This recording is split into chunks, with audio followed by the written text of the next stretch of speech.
I guess today bibigyan na natin ng perspective or idea itong si Poffer, especially dun sa mga nagtatanong how to get STET. I think is WET. Will give perspective dito. Upon observation, I think merong partnership between major exchange. I think nasa challenge 2 na ata ako, campaign 2. But before we start, kung hindi nyo pa na-like itong video na to, please like this video first. Subscribe mo yung YouTube channel natin, turn all the bell icon para ma-notify kayo dito sa mga updates natin na ginagawa sa ating YouTube channel. So for now, andito ako sa pinaka-dashboard nitong si Poffer. I-launch ko lang to, yung pinaka-quest. And yung official link nito guys, oops, may music, ay ilalagay ko na lang sa description ng video na to para mapuntahan nyo at para na rin makaiwas sa mga phishing links online guys. No? So you can just use yung pinaka-official link na ilalagay ko sa description ng video na to guys. No? So right now, under Ethereum mainnet ito. And kailangan mo dito ST ETH tapos WS pala no? WST ETH no. So may mga nagtatanong saan nga ba nakukuha to? Tapos itong WST ETH. Dito discuss na lang natin guys ng papya no? Nasa chapter 2 na pala ako dito. Chapter 1 I think kailangan mo ng Discord and Twitter dito para makapunta sa chapter 2 no. So right now kailangan meron ka ditong pinaka STET no para makareceive ka ng Puff Ethereum na or Puff ETH dito na seeker ito. So dito guys, ang daming updates din dito. I think January 29, kung naka-follow kayo sa ating Twitter before this job update, is that na-retweet natin. So yeah, you can just follow me as well dito sa Twitter natin, which is CryptoFortune guys no. Twitter.com/CryptoFortune. So careful lang sa mga gumagaya. So we have 11.6k followers naman dito. So you can just follow me here for some updates if ever na hindi ko nagawa ng videos dito sa YouTube guys. No? So balik muna tayo dito. Paano nga ba makakuha ng STET? So may mga option guys. No? Unang option dito is dito kay Lizo. Pwede dito. As well as dito kay MetaMask. And then punta ka lang dito sa swap. So for example, dito kay MetaMask, I have Ethereum. So connect ko muna yung wallet ko. Ayan. And say for example, dito sa Ethereum network. So dito, isa-swap mo siya for example, ST Ethereum. Ayan. Andito naman yung mga option, no? STET tapos WST Ethereum guys. Na ito yung mga liquid stake Ether na 2.0. Any of that. So say for example, itong STET. Ayan. Pwede yan dyan. Sa Lido naman, pwede dito. Ayan, STET.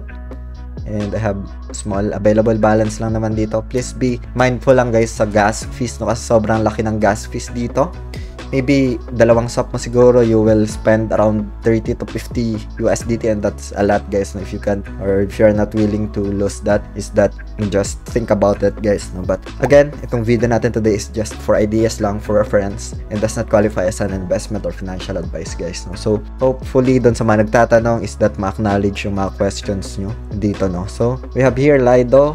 So, Eigenlayer din, meron dito. So, you can restake sa Eigenlayer if you have STET guys, no? So, isa din to sa mga potential din na magkakaroon ng airdrop. So, for the sake of example, punta muna tayo dito. Tapos, STET. And sa MetaMask option, mas marami dito, no? You have WSTET. So, right now, maybe we can have this example sa MetaMask na rin din para kahit papano is that meron ka ditong pinaka-swap transactions in case na magkaroon ng airdrop itong sa MetaMask in the future, but I don't guarantee that, no? So, yeah, bigyan ko lang dito ng idea siguro. So, for example, itong si STET. And I have Ethereum. Check ako kung magkano yung pwede, no? I have 0.05 pero we need to pay for gas fees pa kasi. Isa sa mga kailangan, no? So, try ko muna 0.02. Sabihin na lang natin 0.04 para isahan na. 0.041. Get quotes. Ayan, as we observe guys, ito yung pinaka-gas fees niya. 10.98 USDT. Tapos max fee niya dito, 21.50. No? So, please be mindful for that. So, swap ko na to. And then, pagkatapos niyan, confirm ko lang siya dito. So, transaction submitted na. Yun, transaction confirmed. Meron na tayo dong pinaka-ST ETH, no? So, may option din dito for MetaMask if you want to hold staking guys, no? Ito, may option dito. And for Eigenlayer naman, dito sa restake now, may option din dito for the potential, no? But right now guys, itong kay Eigenlayer is that naka-pause na, no? So, I think as well as yung sa Swell as well, eh.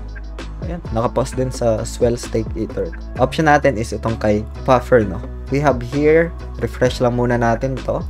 Ayan, and then meron tayo ditong pinaka-balance, 0.041. So maybe 0.02.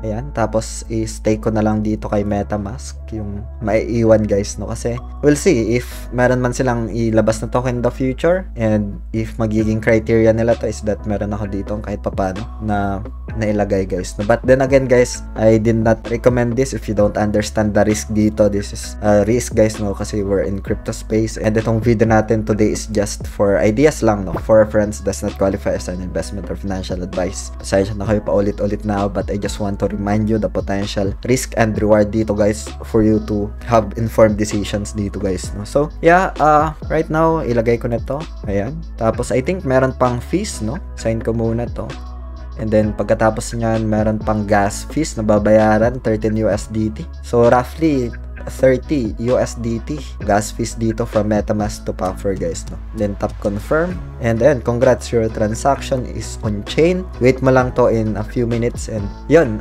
nakapending na to. We'll wait for some confirmations dito. Dito naman yung TX hash or transaction hash guys, no? So we can check yung progress nitong transactions. Yun, pagkatapos nyan, we'll proceed on chapter 3, merong chapter 4 until chapter 5 guys, no? So simple as that for Puffer. Yung maybe yung remaining ko will add na lang dito sa MetaMask on its stake tab sa Pold Staking, no? In case man na meron silang airdrop na gagawin in the future, but I did not guarantee guys, no? So yun, simple as that guys. Sa mga nagtatanong, hope this video helps. Sana na-acknowledge ko yung questions or feedback nyo dito regarding kay Puffer potential airdrop guys. Maraming salamat ulit sa panunood. Make sure to like this video, and sa mga hindi pa pala guys nakapanood ng mga potential airdrops natin, gumawa na ng playlist dyan. Click nyo lang tong video na to, and see you sa video na yun guys. Maraming salamat ulit sa panunood. Ingat tayong lahat. Peace out. Bye for now.